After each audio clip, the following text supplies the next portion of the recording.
and action. That's their sport. Paul. Thanks, Livy. Now, some people describe them as unsightly, others find them attractive. It was Charles Dickens who said that without them, life would be a blank. This evening, with the help of two presenters and a politician, Ronan Kelly reports on man's cover-up of the incisive Fossa. Yes, it is an unusual name, the Incisive Fossa. But what exactly is it? Well, if you come a bit closer, I'll show you. No, even closer. That's better. This is the Incisive Fossa.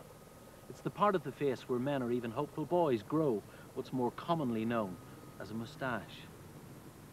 Facial hair in any form is a natural thing. But some men today will wear a moustache. The older men will wear it to make themselves look more sophisticated. The younger men may wear a moustache to make themselves look older. Some people will wear a moustache to try to cover up a mark or a scar on their lip. And some people will simply wear a moustache because they like the feel of it and they like facial hair. I first grew the moustache back in 1971. It was a guy in a band. I was just recently started doing discos, a couple of years, and being a civil servant, I was a bit conservative in the dress and so forth. And he said, you know, your music's great, it's super stuff and all that, but he said, you really want to change the image and get rid of the horn-rimmed glasses, get a pair of steel-rimmed glasses and dress a bit more, you know, loudly and grow a moustache. And I grew it and looked at it and thought, you know, yeah, well, seems all right. We'll go for this. I think it's one of those things when you realise that you've got facial hair, you want to experiment a bit. And I suppose from that point of view, I decided to experiment with a beard, a moustache, and thought that the moustache was the best way to cover up certain parts of my face, so I kept it.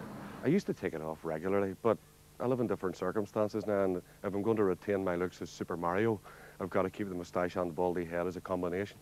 So then, are the three amigos making the most of their appearance with the moustache that they've chosen to wear? We brought Billy Dixon into the magical world of the UTV graphics department, where our own Trevor McCormick is about to perform a few tricks of the trade. Big T has what's called a droopy or Mexican moustache. It's a replica or a throwback to the 70s, if you like. The unfortunate thing about a droopy moustache, what it does, it turns the sides of the mouth down and makes a person look sad. If Big T wants to keep the moustache, I'd recommend that he just straightens it. That would solve that problem.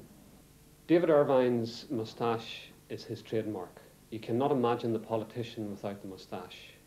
It gives him a lot of power, a lot of authority, so I'd recommend that he keeps it. But he needs to keep it neat and well trimmed. Dougie Marshall is one of these people who really do suit their moustache. He's got large features. If you look at Dougie's nose, he's got quite a long nose, and the moustache is actually shortening that for him. It's also making his face, keeping his face in proportion, so it's working exceptionally well for him.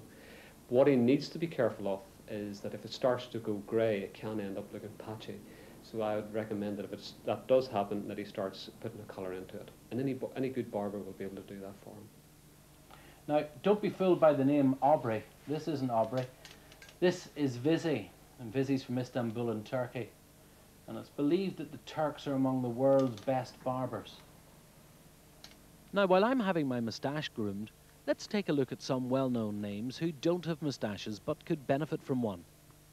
People such as Frank Mitchell, Julian Simmons, Daniel O'Donnell, or even May McFetridge.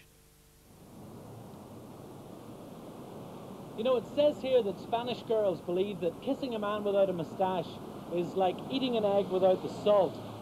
Although I must say I prefer the American cowboys version. You got to go through the undergrowth if you want to get to the picnic. This is Ronan Kelly for UTV Live at 6 in Belfast. Well, now the main news headlines again with subtitles.